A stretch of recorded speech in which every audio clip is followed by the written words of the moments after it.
A1 मध्ये आपल्या सर्वांचे स्वागत करते. श्री स्वामी समर्थ. चॅनेलवर नवीन असाल तर चॅनेल सबस्क्राईब करून लाईक, शेअर व बेल आयकॉन प्रेस करा. आज आपण नवीन कथा पाहणार आहोत. सेवेकरी सुंदराबाई. स्वामी समर्थांच्या दरबारात अनेक सेवेकरी होते. त्यामध्ये सुंदराबाई नावाची एक हावरट सेवेकरी होती. ती खरे सोलापूरची राहणारी होती, पण तिच्या पायाला काही रोग जडल्यामुळे ती अक्कलकोटला स्वामींची सेवा करण्यासाठी आली. स्वामी बऱ्याच वेळेस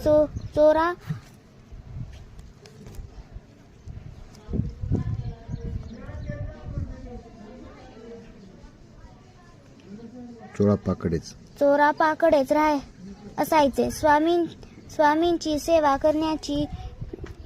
करायची या हेतूने तिने चोरापाशी ओळख वाढविली. चोरापाला ती स्वामी सेवेत मदत करायची. तेव्हा स्वामी एक दिवस चोरापास म्हणाले, चोरळ्या, या सुंदराबाईला तू फार जवळ करू नकोस. ती एक दिवस तुझ्या डोक्यावर मिरे वाटेल. आणि तसेच घडत गेले. सुंदराबाई महाराजांकडे येणाऱ्या हजारो भक्तांकडून वेगवेगळ्या मार्गाने पैसे काढायला सुरुवात केली. जे पैसे द्यायला नकार देत त्यांना ती महाराजांचे दर्शन घेऊ देत नसे. तिने महाराजांवरही पगडा निर्माण केला होता. तिचे पूर्व पुण्याई खूप होती, म्हणून महाराजांनी तिला दूर लोटले नव्हते.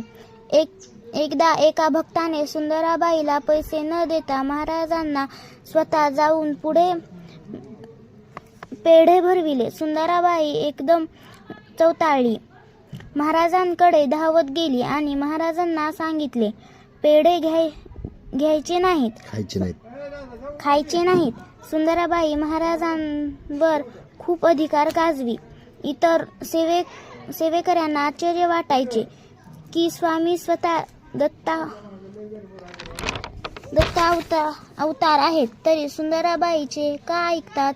कधी कधी स्वामी चोळापाला म्हणायचे, चोळ्या. सुंदराबाईची